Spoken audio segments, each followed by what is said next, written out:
Hello, North Park. It is Miss Owen here. We are on Chapter 5 of Mysteries According to Humphrey. The Case of the Afternoon Accident. The rest of the morning was a blur. First, Mystery reached in his sack and pulled out a big rolled-up map. He tacked it on the bulletin board and taught my friends a game called Map Attack.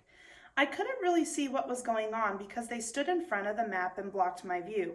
It got very noisy, and the rest of the class seemed to have fun. Next came Animal Edition. This time, Mystery pulled out finger puppets in different animal shapes, and the class played some kind of adding and subtracting game. I don't know why they needed fake animals when there were two perfectly good real animals in the room, but nobody seemed to notice Og and me. My classmates enjoyed the game, but I thought the problems were a little easy for them, especially for Small Paul, who is a math whiz. Then, right after lunch, something odd happened. The door opened and my friends all streamed in, talking and giggling as usual. But when they were all in their seats, I noticed that one chair was empty. Were they playing the game they played yesterday? "Who's missing?" I squeaked loudly. I guess I didn't squeak loudly enough. Luckily, helpful Holly also noticed that Harry was missing. "Excuse me, Mr. E," she said. "Yes, Holly?" he asked. She pointed at Harry's empty chair. "Harry didn't come back from lunch." Mystery looked at the empty chair and scratched his head. "Oh," he said. "Does anyone know where he is?" I didn't have any idea, and neither did any of my friends. Holly's hand shot up. "I'll go look for him," she said. "I'm sure he'll turn up in a minute." Mystery said, "I don't think Mrs. Brisbane would ever say that. She'd worked hard since the beginning of school to help Hurry Up Harry learn to be on time. Mrs. Brisbane spends a lot of time thinking up ways to help her students, or at least she did. I spent a lot of time thinking up ways to help Mrs. Brisbane, but how could I help her if she wasn't here?" Mystery was trying to tell my friends how to play Word War when the door opened and Harry strolled in. "Welcome back," Mystery said. "Glad you could join us." "Thanks," Harry said. That was it. Did Mr. E think it was fine for Harry to come to class whenever he felt like it? The game began when Mr. E wrote a word on the board. Then two students ran up and made a list of new words by adding letters to the beginning or end. They started with 8 and wrote mate and hate, then hated, late, later, and slate. Whoever came up with the most words won that round. I could tell my friends enjoyed being able to run in the classroom. They got louder and louder as they cheered each other on as the game got more and more exciting. Then Mystery wrote another word on the board, eat. "I've got it," Slow Down Simon shouted as he raced to the board. "I know, be careful," Kelsey said as she ran up to the board. Simon didn't slow down. Kelsey forgot to be careful. The two of them rammed right into each other. "Ow!" Simon yelled, holding the side of his head. "Ow!" Kelsey shouted, clapping her hand over her eye. Kelsey cried a little and Simon kept saying, "Ow! Ow!" How many times had Mrs. Brisbane tried to think of ways to slow down Simon? How many times had Mrs. Brisbane encouraged Kelsey to think before doing things? And now that Mrs. Brisbane was gone, look what had happened. Mr. E decided to send them to the nurse's office. "I could go with them," Holly volunteered. "I think they can manage on their own," Mr. E told her. That was the end of Word War, thank goodness. "What next?" Mr. E said. Helpful Holly raised her hand. "It's time to look after Humphrey and Og," she said. "Oh, right," Mr. E said. Then Holly said, "Humphrey needs his veggies." "Did anybody bring veggies for the hamster?" Mr. E asked the class. The hamster, as if I didn't even have a name. "Oh no," Phoebe exclaimed. "I forgot. Sorry, Humphrey." I might have felt discouraged, except for the fact that 6 hands went up in the air. A lot of my friends had remembered to bring me a treat. Just Joey offered a piece of lettuce. Tall Paul brought me a blueberry. Small Paul brought sunflower seeds, my favorite. Rolling Rosie had some yummy celery, and Holly offered a tiny bit of broccoli. Thomas gave me his carrot sticks again, which isn't really a good thing because he should eat his veggies every day. There were so many hamsterlicious things to eat. I hid some of them in my cheek pouch and the rest in my bedding. It's always nice to save a little something for the future. I was still busily nibbling when Simon and Kelsey came back. Simon was holding an ice pack on the side of his head. Kelsey held an ice pack on her eye. "Everything all right now?" Mr. E asked. They both nodded and took their seats. "I think it's story time," Mr. E said. My ears twitched when he said that. Was he finally going to read the rest of that Sherlock Holmes story from the big red book? My friends were on the edges of their chairs as well. Mr. E reached in his sack and pulled out a piece of paper, which didn't look anything like a book. "Let's write our own silly stories," he said. I sighed. Was I ever going to hear the rest of the Red-Headed League and learn how a real detective works? Mr. E then asked the class to supply different words, nouns, verbs, words that describe things. Oh, I didn't know there were so many different words. He wrote each of them on a piece of paper. Then he made up a silly story using all those words. The story made no sense at all, but my friends liked it.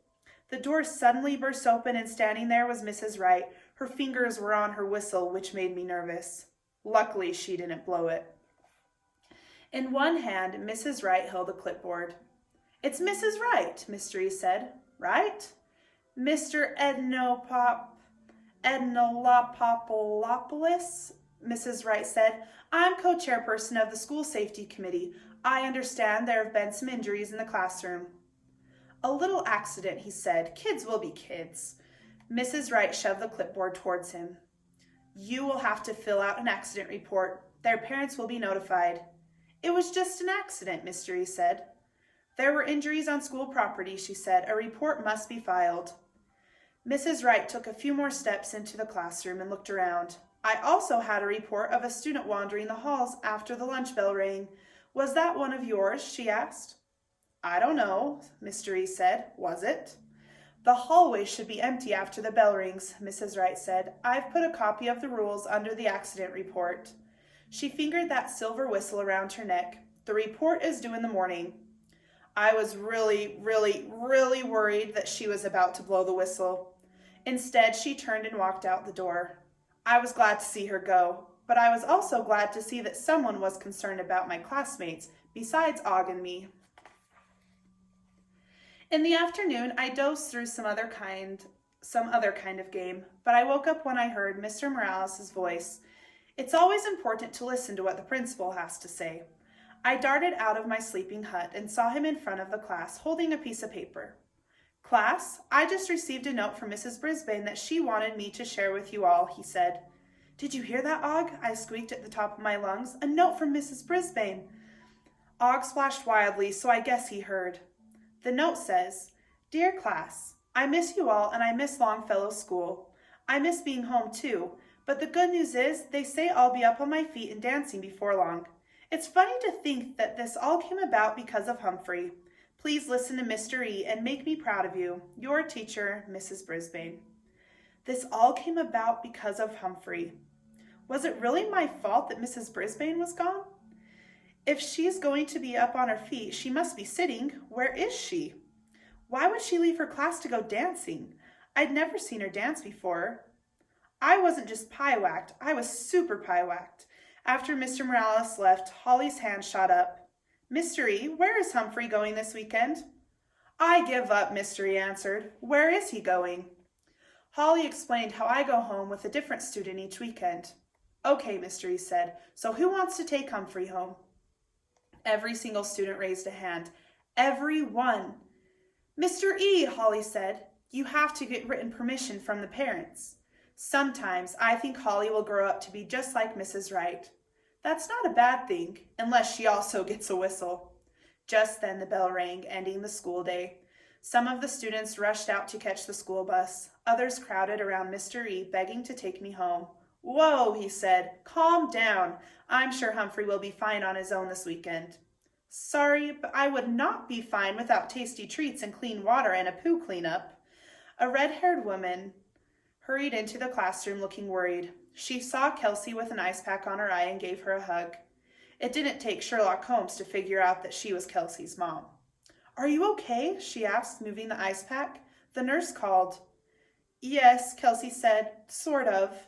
"Wow, you're going to have a black eye," her mom said.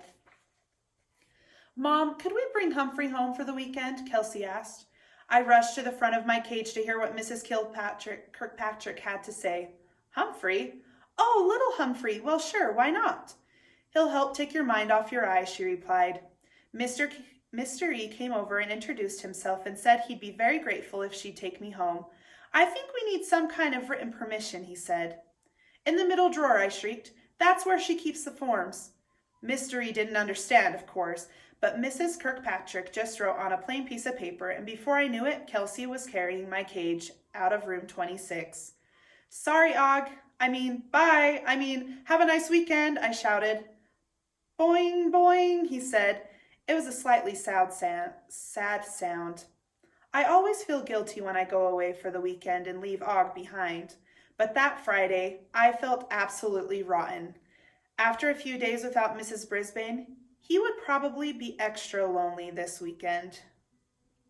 Humphrey's Dictionary. A mystery. Why are some people, even teachers, positively clueless about how to care for a hamster?